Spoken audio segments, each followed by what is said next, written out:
Messieurs les anciens combattants, chers amis, je tiens tout d'abord à excuser Monsieur le maire qui ne peut malheureusement pas être parmi nous aujourd'hui, mais il reste avec nous par la pensée, et je tiens à rappeler que c'est lui-même qui a tenu à instaurer cette cérémonie du 5 juillet au Luc, en hommage à tous ceux qui ont été sauvagement massacrés à Oran ce même jour, en 1962.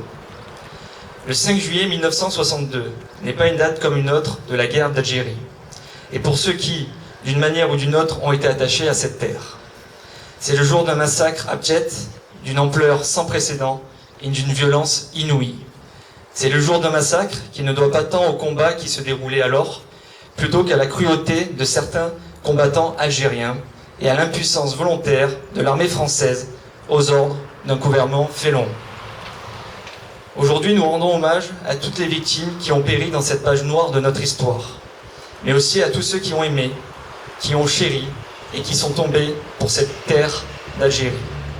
Je sais qu'il y en a qui sont présentes parmi vous et je tiens à les assurer de nos pensées fraternelles.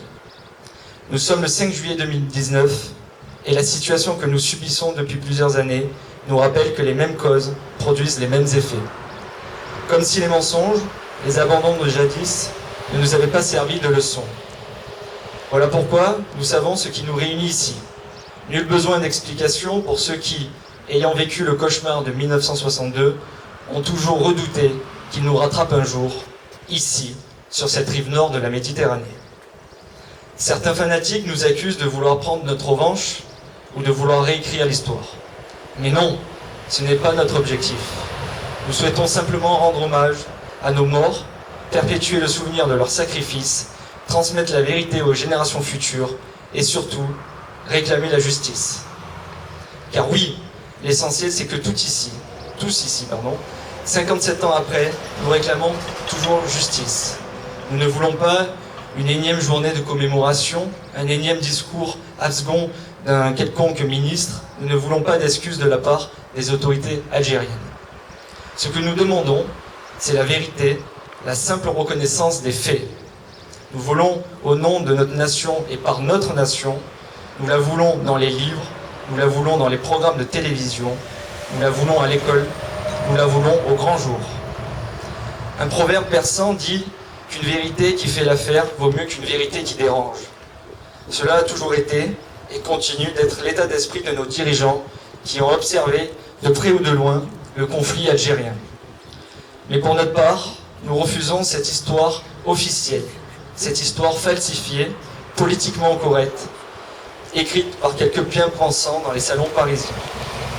Cette justice, nous la voulons pour tous les Français, mais aussi les harkis qui sont tombés en Algérie, et plus particulièrement lors des massacres d'Oran, pour ces individus patriotes tombés sous les balles du FLN, ou encore pire, de l'armée française, comme lors des massacres de la rue d'Isly. Aujourd'hui, nous nous battons pour raviver la mémoire de ces Français disparus qui nos gouvernements n'existent pas, qui pour nos gouvernements n'existent pas et n'ont d'ailleurs jamais existé. Nous honorons les Français que l'État français a abandonnés à leurs bourreaux, alors que même il devait les protéger. Nous rappelons le souvenir d'une lâcheté organisée, d'un abandon absolu, d'une fuite abjecte.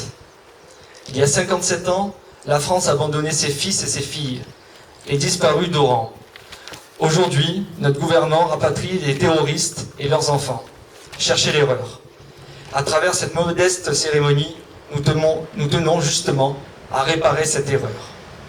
Je conclurai mon propos par les termes du général Salan qui déclara lors de son procès: quand on a connu la France du courage, on n'accepte jamais la France de l'abandon. Cette maxime aurait dû être celle de nos dirigeants le 5 juillet 1962 et elle devrait l'être encore aujourd'hui pour les différents gouvernements. Vive la République et vive la France!